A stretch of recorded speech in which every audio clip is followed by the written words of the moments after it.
మాట్లాడవచ్చు, ఆ మతం గురించి పబ్లిక్గా చెప్పుకోవచ్చు, ఆ మతానికి సంబంధించినటువంటి సాంప్రదాయాలు, కర్మకాండలు, ఆచార వ్యవహారాలు అనేటువంటివి ఫాలో చేసుకోవచ్చు, ఆ మతం గురించి నువ్వు ప్రచారం చేసుకోవచ్చు, ఆ మతం గురించి నువ్వు ప్రచారం చేసుకోవచ్చు అంటుంది ఈ ఆర్టికల్ 25.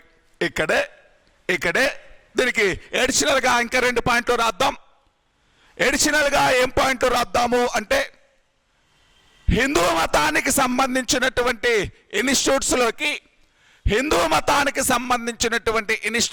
హిందూ రిలీజియన్కు సంబంధించినటువంటి ఇన్స్టిట్యూట్స్లోకి అన్ని వర్గాల వాళ్ళని అలో చేయాలి, హిందూ మతంలో ఉండేటువంటి అన్ని వర్గాల వాళ్ళని అలో చేయాలి అంటుంది ఈ ఆర్టికల్ 25. ఏంటండి చెప్తున్నాను, ఓకేనా? ఆర్టికల్ 25లోనే ఏముంటుంది అంటే, హిందూ మతానికి సంబంధించినటువంటి అన్ని వర్గాల వాళ్ళని ఆ మతానికి సంబంధించినటువంటి దేవాలయాల్లో కావచ్చు, ఆ మతానికి సంబంధించినటువంటి ఇన్స్టిట్యూట్స్లోకి కావచ్చు, వాళ్ళకి కూడా ప్రవేశం కల్పించాలి. ఒకసారి చూడండి, యాక్చువల్గా ఎస్సీస్ అంటే దళితులు అనేటువంటి వాళ్ళు, షెడ్యూల్డ్ కులాల వాళ్ళు, షెడ్యూల్డ్ తరగతుల వాళ్ళు అనేటువంటి వాళ్ళు ఫస్ట్ నుంచి కాదు ప్రస్తుతం కూడా ఎవరు? హిందువులు అనేటువంటి, అంతేనా? హిందువులు ఎస్సీలు ఎస్టీలు అంటే ఎవరు? హిందువులే. మరి ఈ హిందువులు అనేటువంటి అంటే ఈ దళితులు లేకపోతే ఎస్సీ ఎస్టీ అనేటువంటి వాళ్ళు హిందువులే. కాకపోతే ఇనీషియల్ డేస్లో, ఓల్డెన్ డేస్లో అంటే ఒక 100-200 సంవత్సరాలు ఈ మధ్య కూడా కొన్ని చోట్ల వాళ్ళని దేవాలయాలలోకి ప్రవేశం కల్పించేటువంటి వాళ్ళు కాదు. ఇప్పటికీ కూడా కొన్ని పల్లెటూళ్ళలో ఇంకా అటువంటి ఆచారాలు కంటిన్యూ అవుతూనే ఉంటాయి. ఆ దేవాలయ ప్రవేశం అనేటువంటిది కల్పించకపోయేసరికి బ్రిటిష్ వాళ్ళు ఏం చేశారు అంటే, ఈ అవకాశాన్ని క్యాచ్ చేసుకోవాలి అన్న ఉద్దేశంతో ఎవరినైతే దేవాలయాలకు దూరంగా ఉంటున్నారో వాళ్ళ కోసం తమ మతాన్ని ప్రచారం చేసుకొని, ఎక్కడైతే దేవాలయాలకి ప్రవేశం కల్పించట్లేదో వాళ్ళ కోసం చర్చిలు అనేటువంటివి నిర్మించి వాళ్ళందరినీ కూడా కన్వర్ట్ చేయడం జరిగింది. వాళ్ళందరినీ చర్చిలకు పంపించేలాగా, చర్చిలకు వచ్చేలాగా కన్వర్ట్ చేయడం జరిగింది. అలా చర్చిలకు వెళ్ళినంత మాత్రాన వీళ్ళేమి క్రిస్టియన్స్ కారు, చర్చిలకు వెళ్ళినంత మాత్రాన వీళ్ళేమి కన్వర్ట్ అయినట్టు కాదు. వీళ్ళు కన్వర్షన్ అనేటువంటిది చేసుకుంటే మాత్రమే వాళ్ళని క్రిస్టియన్స్ లాగా ఫీల్ అవ్వడం జరుగుతుంది. లేకపోతే వాళ్ళందరూ కూడా హిందువులే. ఎస్సీలు ఎస్టీలు అన్నది కొన్ని చోట్ల ఉంటుంది, వాళ్ళందరూ క్రిస్టియన్స్ అని చెప్పేసి వాళ్ళు ఏమీ క్రిస్టియన్స్ కాదు. ఇప్పటికీ కూడా కొన్ని సర్టిఫికెట్లలో ఏముంటుంది అంటే హిందూ మాల అని ఉంటుంది. ఉండదా?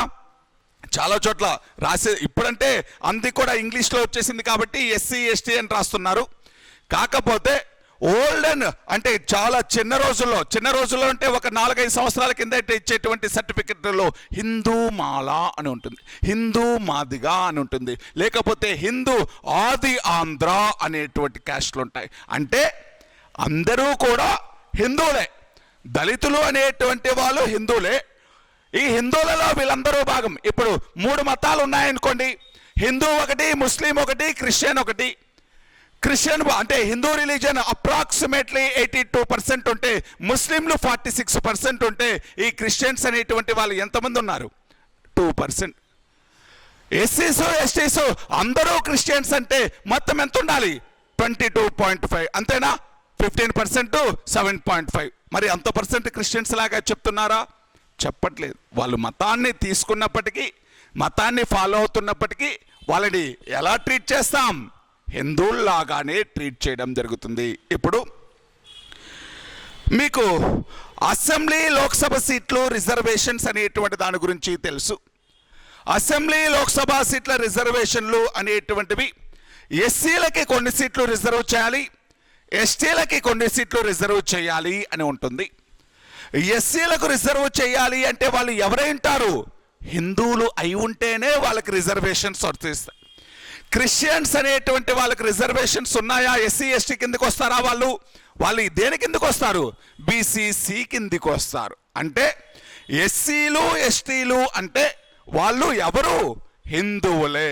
వాళ్ళకి కూడా దేవాలయాలలోకి ప్రవేశం కల్పించాలి అని ఈ ఆర్టికల్ చెప్తుంది. 25. ఇప్పుడు చూడండి, మీకు చాలా చోట్ల ఇప్పుడు ఎస్సీలు ఎస్టీలు రిజర్వ్ చేసినటువంటి సీట్లలో అందరూ కూడా ఎవరు కంటెస్ట్ చేస్తుంటారు? క్రిస్టియన్స్ కంటెస్ట్ చేస్తుంటారు. ఎందుకని? క్రిస్టియన్స్ అంటే వాళ్ళు ఫాలో అయ్యేదంతా కూడా క్రిస్టియానిటీని ఫాలో అవుతుంటారు, క్రిస్టియానిటీని ప్రచారం చేస్తుంటారు. వాళ్ళు ఒక ట్రస్టులు పెట్టుకుని ఉంటారు. ఫారిన్ ఫండ్స్ విపరీతంగా వస్తాయి. ఆ ఫండ్స్ అంతటిని ఏం చేయాలో తెలియక ఎలక్షన్స్లో కంటెస్ట్ చేస్తుంటారు. మ్యాక్సిమం చూడండి, ఈ ఎస్సీస్ ఎస్టీస్ అనేటువంటి వాళ్ళ దగ్గర కొంచెం డబ్బులు తక్కువగా ఉంటాయి. కాకపోతే ఎవరైతే ఫారిన్ ఫండ్స్ ఎక్కువగా వస్తుంటాయో, ఇప్పుడు మీరు ఎప్పుడైనా కూడా ఇక్కడ గుంటూరు దగ్గర తాడికొండ నియోజకవర్గం ఉంటుంది. హెలెన్ కృష్ణ అనేటువంటి ఆవిడ అంతకుముందు ఎమ్మెల్యేగా పోటీ చేసింది. నేను జస్ట్ ఎగ్జాంపుల్ చెప్తున్నాను, దీనికి సంబంధించినటువంటి ఎగ్జాంపులే అది. హెలెన్ కృష్ణ ఆయన యొక్క ఆవిడ యొక్క హస్బెండ్ పేరు ఆవిడకి ఏమీ తెలియదు, జస్ట్ అలా ఉంటారు అంతే. కాకపోతే వాళ్ళ హస్బెండ్ సురేష్ బాబు అనేటువంటి వ్యక్తి బాగా తెలివైనటువంటి అతనికి యాక్చువల్గా పక్కా క్రిస్టియన్. హార్వెస్ట్ ఆఫ్ ఇండియా అనేటువంటి ఒక సొసైటీ ఉంటుంది. ఒక హార్వెస్ట్ ఆఫ్ ఇండియా అనేటువంటి సొసైటీని పెట్టి ఫారిన్ ఫండ్స్ విపరీతంగా వస్తాయి. ఎడ్యుకేషనల్ ఇన్స్టిట్యూట్స్ అనేటువంటివి ఎక్కువగా స్థాపించారు. విపరీతమైనటువంటి డబ్బు ఉంది. వాళ్ళు ఎప్పుడు ఆయనకు అక్కడ ఒక చర్చ్ ఉంది, చర్చిలో ఆయన ఫాదర్ లాగా ప్రీచ్ చేస్తుంటాడు, ఆయన కాలేజీల్లో ప్రీచ్ చేస్తూ ఉంటాడు. కానీ ఎలక్షన్కి వచ్చే దగ్గరికి ఏమంటాడు? క్రిస్టియన్ అంటాడా? మేము హిందూని అంటాడు, ఎస్సీ అంటాడు. దానికి సంబంధించినటువంటి కాంట్రవర్సీలు చాలామంది చూడండి కోర్టులో వేసేస్తుంటారు. ఎలక్షన్ అయిపోయిన వెంటనే వీళ్ళు ఎస్సీలు కాదు, వీళ్ళు క్రిస్టియన్ సంప్రదాయాలు ఫాలో అవుతున్నారు కాబట్టి చూడండి చర్చిల్లో ప్రేయర్ చేస్తున్నారు. లేకపోతే వాళ్ళ ఇంట్లో చూడండి అన్ని క్రిస్టియానిటీకి సంబంధించినటువంటి పోర్ట్రాయిసే ఉన్నాయి కాబట్టి ఆయన అభ్యర్థిత్వాన్ని రద్దు చేయండి అంటారు. దానికి ఏం చేస్తుంది మళ్ళీ కోర్టు అనేటువంటిది? ఒక ఎంక్వైరీ కమిషన్ అనేటువంటిది వేస్తుంది. ఆ కమిషన్ అనేటువంటిది ఏం చేయాలి? ఎంక్వైరీ చేసి ఒక రిపోర్ట్ ఇవ్వాలి. మనం ఎంక్వైరీ చేయడానికి వెళ్ళినప్పుడు ఏమంటారు అంటే, వాళ్ళు అప్పటికప్పుడే అన్నీ కూడా హిందూ దేవుళ్ళకి సంబంధించినవన్నీ కూడా పెట్టేసి మిట్ట మధ్యాహ్నం పూజలు చేస్తూ ఉంటారు. యాక్చువల్గా ఇవన్నీ జరిగినవి. మేమే ఎంక్వైరీ చేసింది ఆ కేసుకు సంబంధించి. ఏంటి అంటే, మేము చర్చికి వెళ్ళినంత మాత్రాన మేము అన్ని దేవులని సమానంగా చూస్తాం. సెక్యులరిస్టులం, మేము లౌకికవాదులము అంటే చర్చికి వెళ్ళినంత మాత్రాన మేమేమి క్రిస్టియన్ కాదు కదా. దేవాలయానికి వెళ్ళినంత మాత్రాన లేకపోతే మసీదుకి వెళ్ళినంత మాత్రాన, లేకపోతే చర్చికి వెళ్ళినంత మాత్రాన ఆ మతం వాళ్ళం కాము. కాకపోతే ఏం చేస్తాం? అన్ని మతాలని కూడా మేము ఈక్వల్గా ఇష్టపడతాం కాబట్టి చర్చికి వెళ్తాం. చర్చికి వెళ్ళినంత మాత్రాన మీరు క్రిస్టియన్ అనడానికి లేదు అంటారు వాళ్ళ వర్షన్. మనం ఫైనల్గా మనకేమీ ప్రూఫ్ దొరకకపోతే ఏమంటాం? వీళ్ళు హిందువులే అని రాసి చేస్తాం. సరేనా? ఏది ప్రూఫ్లు అనేటువంటివి ఉండవు, అది వాళ్ళ యొక్క నమ్మకాలు. మ్యాక్సిమం కూడా అటువంటి కేసుల్లో వాళ్ళ యొక్క అభ్యర్థిత్వం క్యాన్సిల్ అయింది ఇప్పటి వరకు నాకు తెలిసైతే లేదు. ఇక్కడ ఏమంటున్నాను అంటే హిందూ మతానికి సంబంధించినటువంటి దేవాలయాలలోకి కావచ్చు, ఇన్స్టిట్యూట్స్లోకి కావచ్చు, హిందూ మతంలో ఉండేటువంటి అన్ని వర్గాల వాళ్ళకి ప్రవేశం కల్పించాలి. ఒకవేళ ఆ రోజే నువ్వు దేవాలయాల్లోకి రానిచ్చుంటే వాళ్ళు వేరే మతంలో వైపు వెళ్ళే వాళ్ళు కాదు కదా.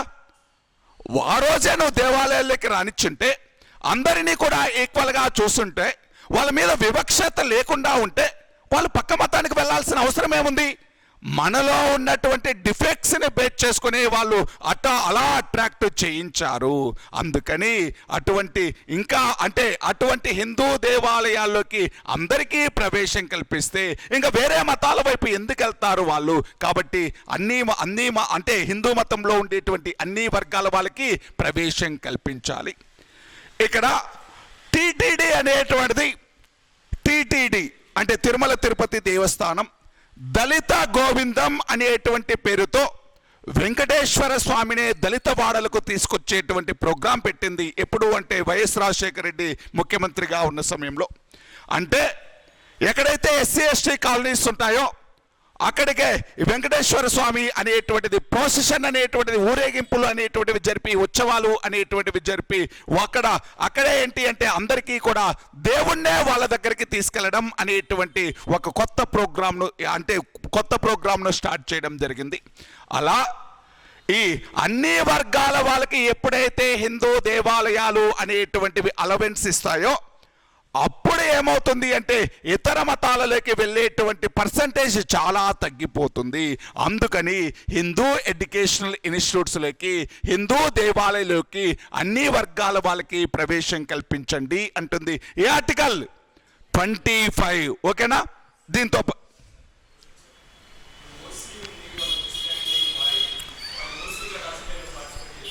ఏంటండి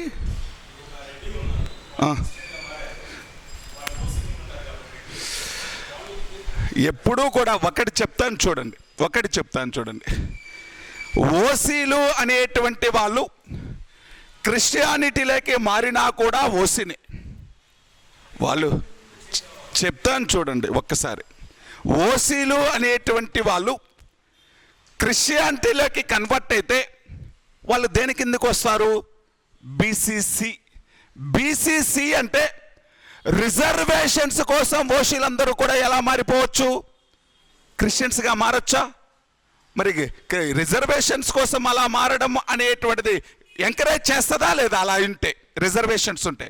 అందుకని ఓసీలు క్రిస్టియానిటీలోకి కన్వర్ట్ అయినా కూడా ఏం చేయరు, వాళ్ళకి క్రిస్టియన్ సర్టిఫికేట్ ఇవ్వరు. ఏ సర్టిఫికేట్ ఇస్తారు? బీసీ అంటే ఓసీ సర్టిఫికేటే, ఓసీలుగానే ఉంటారు. ఇప్పుడు ఎస్సీలు అనేటువంటి వాళ్ళు, ఎస్టీలు అనేటువంటి వాళ్ళు ఎవరికి రిజర్వేషన్లు ఎక్కువ ఉన్నాయి? ఎస్సీలకు ఉన్నాయి, ఎస్టీలకు ఉన్నాయి. అంటే ఇతను ఇష్టపూర్వకంగా తనకున్నటువంటి రిజర్వేషన్ను వదులుకోవడానికి ఇష్టపడుతున్నాడు. వదులుకొని రిజర్వేషన్స్ తక్కువగా ఉన్న ఎక్కడికి వెళ్తానంటున్నాడు? బీసీసీ. మరి అతను వాలంటరీగా వెళ్తున్నాడు కదా, అతను రిజర్వేషన్ల కోసం వెళ్ళట్లా, ఆయన కావాలని ఆ మతంలోకి వెళ్తున్నాడు. కాబట్టి దీనివల్ల ఎవరికైనా నష్టం ఉందా? నష్టం లేదు. కానీ ఓసీలో అనేటువంటి వాళ్ళు బీసీలోకి వస్తే ఎవరికి నష్టం? ఆల్రెడీ ఉన్నటువంటి బీసీసీల రిజర్వేషన్లన్నీ ఎవరికి వెళ్తాయి? ఓసీలకు వెళ్తాయి. అందుకని పై కులం వాళ్ళు కింది కులం వాళ్ళకి, కింది కులంలోకి కన్వర్ట్ అంటే పై మతం వాళ్ళు కింది మతంలోకి కన్వర్ట్ అయినంత మాత్రాన వాళ్ళకి మతపరమైనటువంటి రిజర్వేషన్లు రావు. అదే క్రింది మతం వాళ్ళు అంటే క్రింది మతాన్ని ఫాలో అయ్యేటువంటి వాళ్ళు, లేకపోతే క్రింది కులం వాళ్ళు పై కులానికి వెళ్తే వాళ్ళకి రిజర్వేషన్స్ని తీసేయచ్చు. అర్థమవుతుంది? అంటే అతను రిజర్వేషన్స్ కోసం వెళ్ళట్లేదు, అతనికి ఇష్టపూర్వకంగా అతనికి ఏదో ఆ మతం పైన లేకపోతే ఆ ఉండేటువంటి దేవుడి పైన ఇంట్రెస్ట్ తోటి వెళ్తున్నాడు. కాబట్టి అతని యొక్క రిజర్వేషన్స్ ఏం చేయొచ్చు? తీసేయచ్చు. అర్థమవుతుందా లేదా? జస్ట్ అర్థమైందా లేదా? బీసీలు ఎట్ట కన్వర్ట్ అవుతాడు?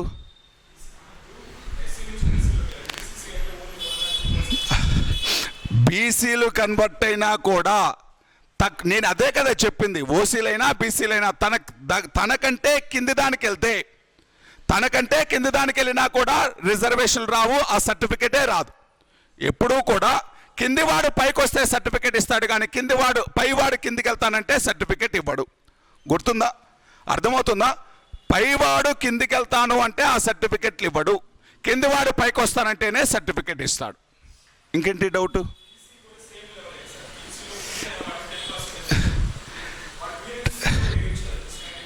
సికి ఎంత రిజర్వేషను? ఎంత?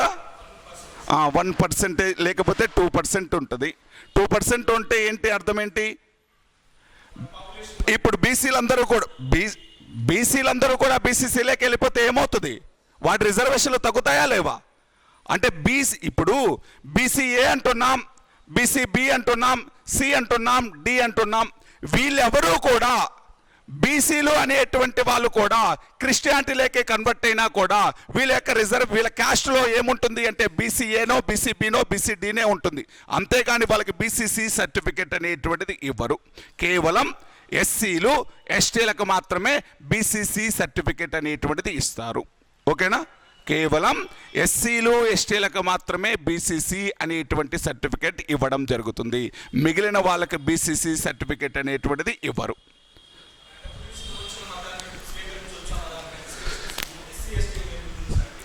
నచ్చిన మతాన్ని స్వీకరించవచ్చు, ఫాలో అవ్వవచ్చు. రిజర్వేషన్లకి మతానికి సంబంధం లేదు, గుర్తుపెట్టుకోండి.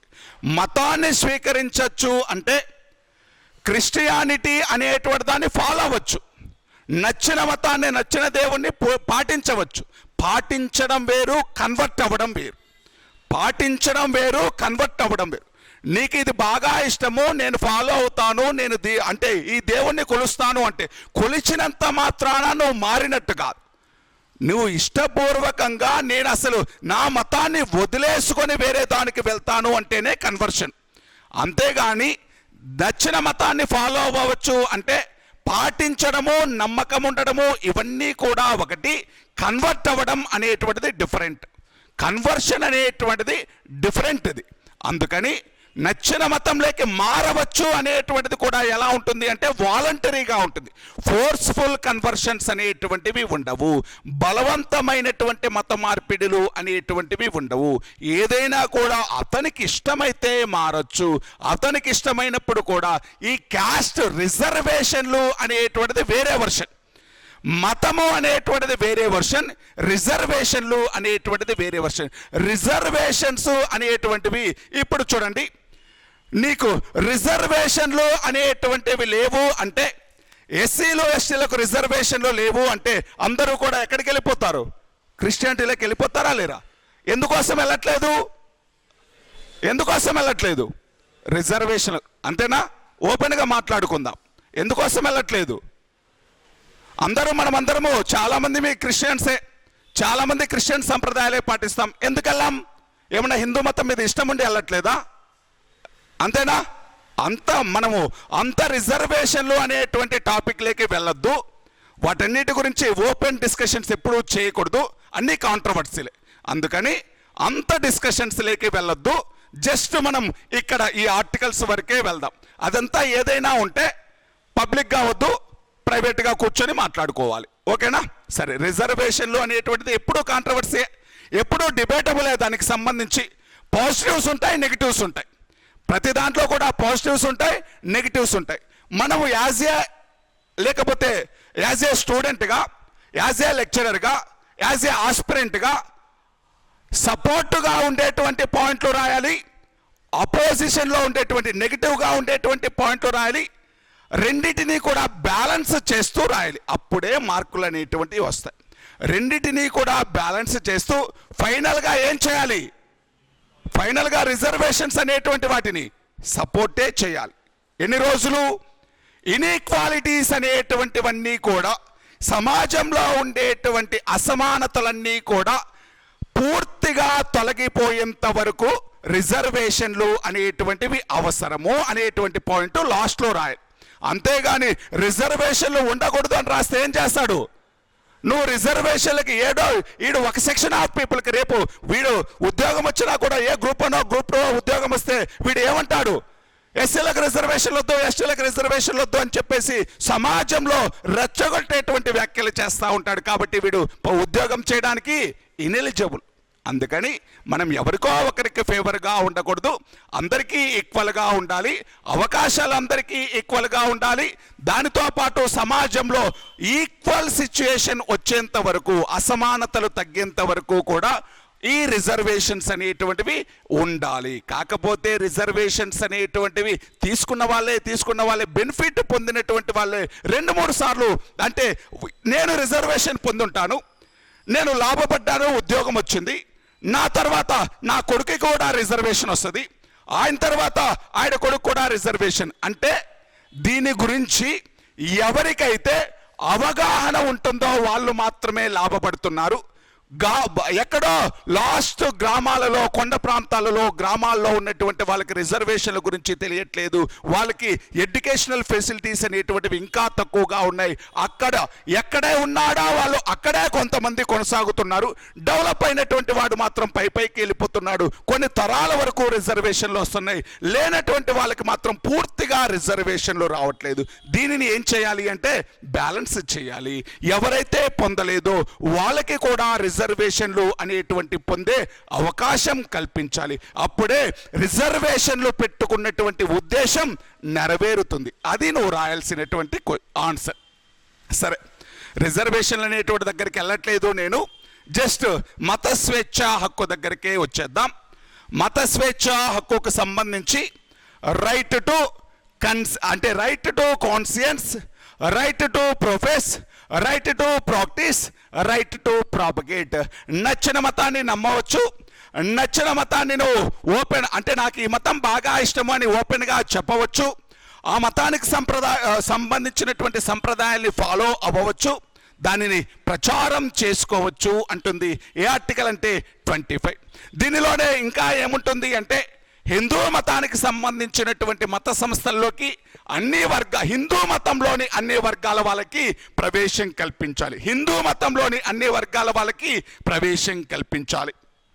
ఇక్కడ చూడండి, ఇంకొకటి కూడా ఉంటుంది ఈ మతానికి సంబంధించి. ఆర్టికల్ 25కు సంబంధించింది. హిందూ మతంలో బౌద్ధులు, జైనులు, సిక్కులు అనేటువంటి వాళ్ళు కూడా భాగమే. ఆర్టికల్ 25లోనే ఏముంటుంది అంటే హిందూ మతంలో బౌద్ధులు, జైనులు, సిక్కులు అనేటువంటి వాళ్ళు కూడా భాగమే అంటుంది. ఏ ఆర్టికల్ అంటే ఆర్టికల్ 25. బౌద్ధులు, జైనులు, సిక్కులు అనేటువంటి వాళ్ళని కూడా బ్రాడ్గా ఏ మతంలో భాగం అంటాం? హిందూ మతంలో భాగము అంటాం అని ఏ ఆర్టికల్ చెప్తుంది? 25. ఓకేనా? ఏం చెప్తుంది 25? నచ్చిన మతాన్ని స్వీకరించవచ్చు, ఆ మతాన్ని ప్రచారం చేసుకోవచ్చు, ఆ మత సంప్రదాయాలని నువ్వు పాటించవచ్చు. హిందూ మతంలో బౌద్ధులు, జైనులు, సిక్కులు అనేటువంటి వాళ్ళు కూడా వస్తారు. అదేవిధంగా హిందూ మతానికి సంబంధించినటువంటి రిలీజియస్ ఇన్స్టిట్యూషన్స్ లేకపోతే హిందూ మతానికి సంబంధించినటువంటి టెంపుల్స్లోకి హిందూ మతంలోని అన్ని వర్గాల వాళ్ళకి ప్రవేశం కల్పించాలి అంటుంది. ఏ ఆర్టికల్ అంటే 25. Next article 26.